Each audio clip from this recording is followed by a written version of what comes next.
Hey everyone, today we're going to go over the 4 stages of fitness and why you should avoid ego lifting. When you're getting into fitness, you need to properly assess your fitness level. Are you a very sedentary person? Are you a lightly active person? Are you a very active person? If you're a sedentary person, you cannot expect your body to just jump right into intense exercises. It doesn't work like that. Your body needs to adapt. Your central nervous system needs to relearn how to fire properly so that your body can withstand the output that you're demanded from it. And that is where the 4 stages of fitness come in. The first stage is the most important stage. This stage is stability, stability of the joint. If your joint is unstable, then nothing else matters. This stage is about control. Can your body hold positions? Can your joint remain aligned under stress? A lot of people want to just jump right into heavy lifting or speed and power, but this is where they start doing wrist wraps, or you'll see people wearing belts in the gym or knee wraps. This is bypassing what your body should be able to naturally do. And this is ego lifting. Anytime you're using any sort of outside assistance to help your body perform a movement, then you should not be performing that movement.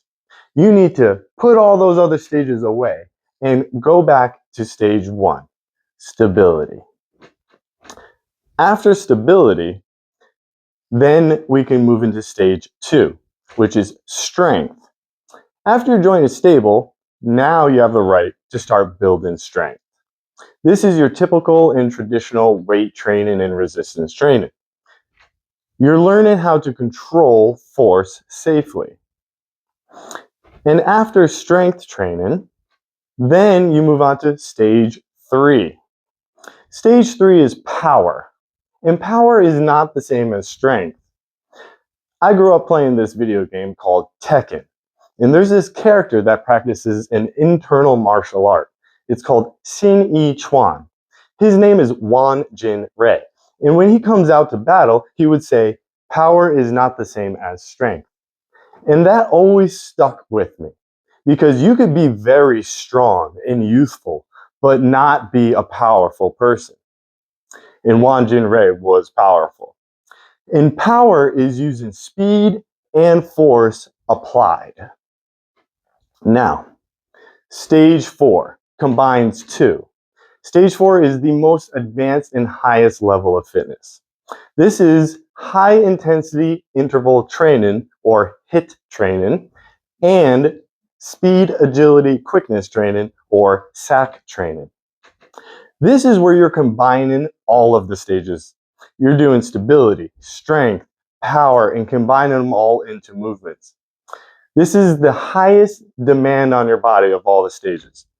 You're going to be doing deeper range of motions, faster movement, learning how to absorb force and change direction immediately. And if you skipped all the stages before this and jump right into this, this is where you'll get injured. So, if you remember anything from today, just remember strength. First, stability, strength, power, and then focus on performance. Be honest with yourself. Look at your ego, check your ego, and build the body that you want. If you do all these stages correctly, you'll be able to perform better, and then not only perform better, but you'll be able to perform these actions longer. If this video has helped you, please leave a comment below, show your support by liking the video, and subscribe so you can see future videos. I really appreciate your support, and I'll see you all in future videos. Thank you so much.